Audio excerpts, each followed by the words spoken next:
Hello, we're back here with the life skills training. This will be our first lesson. My plan is to go over this.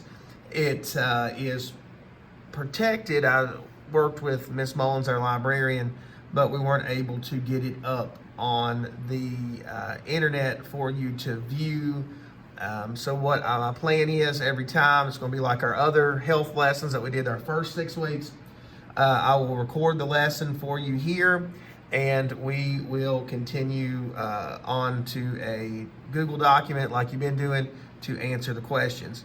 This is life skills training, and it says to promote health and personal development. I know you all didn't get a chance to finish the DARE program last year. This is similar, puts you in the mindset of the DARE program. There's different lessons here. As I scroll down, student guide here. If you need a workbook, a physical workbook that you would like to hold in your hands, I have enough for everyone. Just come by the school, let me know first, and I'll leave a few up there at the front desk, and you can swing by and get them at your convenience. But there's our table of contents for our lesson.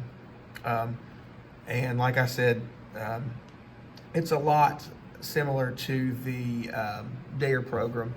But I will read out loud if you'll follow along. I think I've zoomed in enough to possibly for you to see.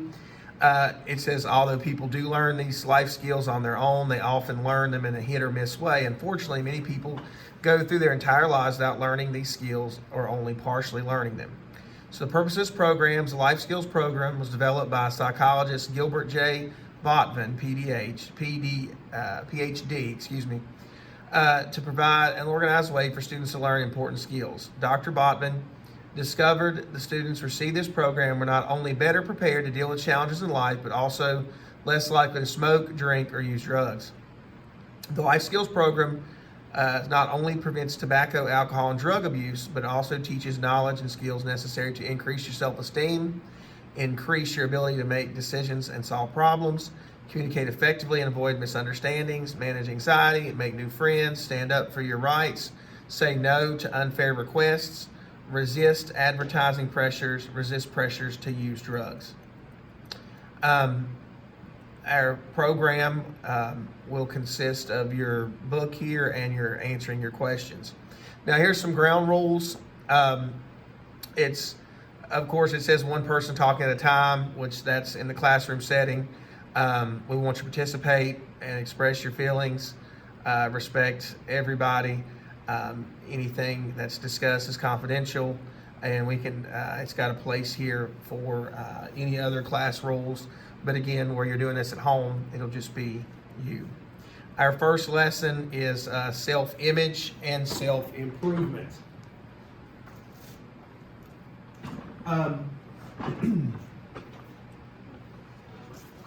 It says down here in the workbook, what do we mean by the term self-image? Self-image is simply how we see ourselves, the mental picture or image of what of ourselves. The way we see ourselves formed largely in our past experiences, successes, and failures. It can also be affected by the way people have told us about ourselves. If your teachers told you that you're smart, you'll probably think you're smart. If people told you that you were good at sports, you did well at sports, you would, in all likelihood, think of yourself as a good athlete. Self-image is generally a reflection of who we are. However, people don't always see themselves as they really are. Self-image affects behavior. How self-image affects behavior. Why does it matter if we see ourselves accurately? It's important for 2 reasons. First, we see ourselves as important because it affects how we behave, what we do, and how well we do it. It also affects how hard we try. For example, people who think we're good at sports or in school will work hard and usually do well. People tend to act like the person they think they are. A second reason is self-image is important. It affects how good you feel about yourself. People who feel good about themselves are more confident and more satisfied, more successful, do better in school, and are more popular than people who see themselves in a negative light. People who have a positive self-image are also less likely to smoke, drink, or use drugs, or engage in other unhealthy activities. Here back at the top, we're right here improving your self-image.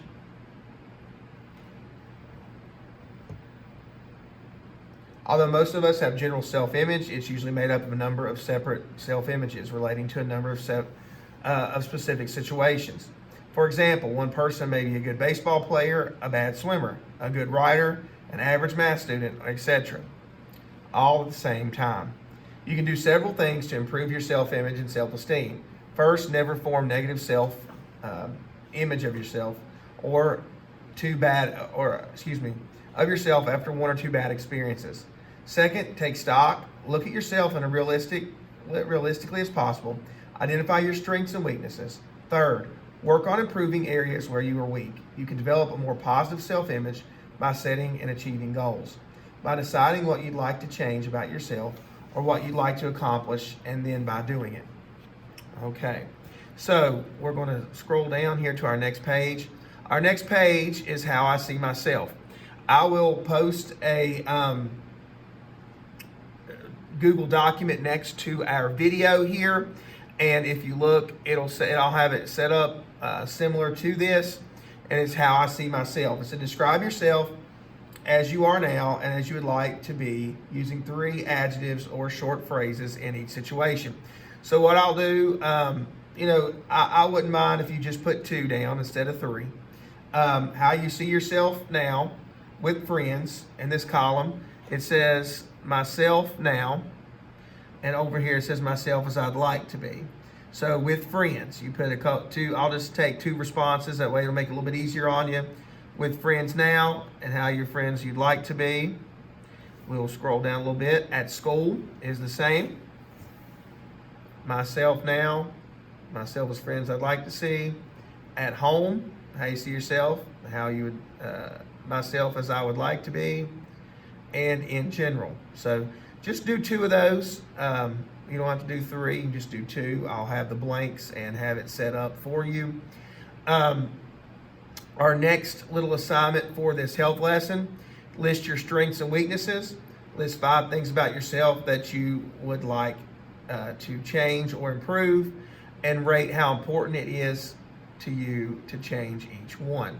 So it says taking stock, strengths and weaknesses. This is things that you think that you would like to, strengths that you think you have. It could be good at math, good at reading, good at sports, whatever, singing, playing instruments.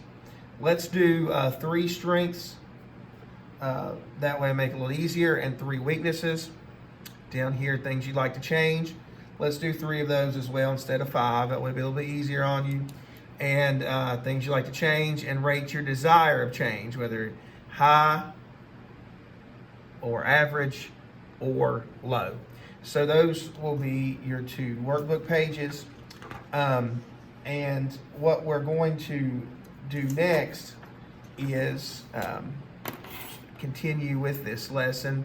This is setting and achieving personal goals. How to set goals. You pick a realistic goal, set a long-term goal for yourself that's possible for you to accomplish within a reasonable amount of time. For example, by the end of the semester. Pick a goal that's manageable, so that you can break down into a series of small, short-term steps or sub-goals. Best way to change your behavior is to do it in small steps. Pick a goal that's measurable. For example, how far you can jog, so you can tell whether you have achieved it, how much further you need to improve before you go. Pick something that's meaningful for you to do, something that you really want to do rather than something you feel you should do. Tips for achieving your goals. Right there it says have a positive attitude, believe in yourself and your ability to reach the goal that you set for yourself. Don't be afraid to make mistakes. It's all part of the learning and making progress towards your goal. If you don't reach a particular goal or sub-goal, don't think of it as a failure. Think of it as a learning experience and a step toward achieving your goal.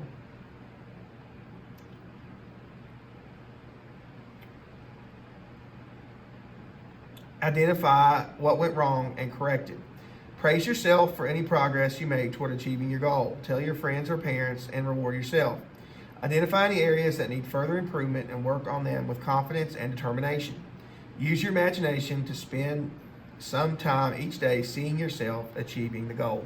Here is a little worksheet that I will add as well here for you to kind of set your goal, and you could print this out or just kind of save it on that Google document I'm going to give you. You can set a goal, a date you'd like to achieve that, and a sub goal.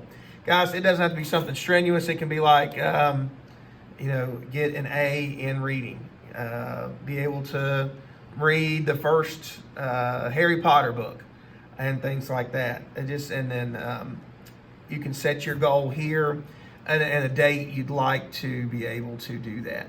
And this is, guys, this is just generic as far as we're not going to use this and take a grade on this goal setting process, just that you have done the work.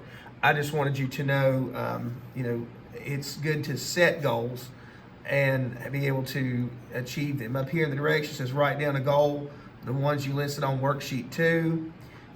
Write a series of sub goals that lead to it, the dates you expect to reach each one. Allow about a week to reach each sub goal. Check off a sub goal to show that you've achieved it. Like I said, reading a book, that would be an easy way to do. Say, I want to read the first Harry Potter book. And like I said, Harry Potter a minute ago, but that's just what came to mind when I was thinking about it. You can put the name of the book, the date, your sub goal, like finish the first book in the Harry Potter series, the date here, a week from now, your sub goal, finish chapter 1. A week later, chapter 2. A week later, chapter 3. Just something like that, guys. And that's mainly if you want to improve something, you can set a goal and set small steps to get it. Like if you're going to try to run a 8-minute mile, you know that you need to start running.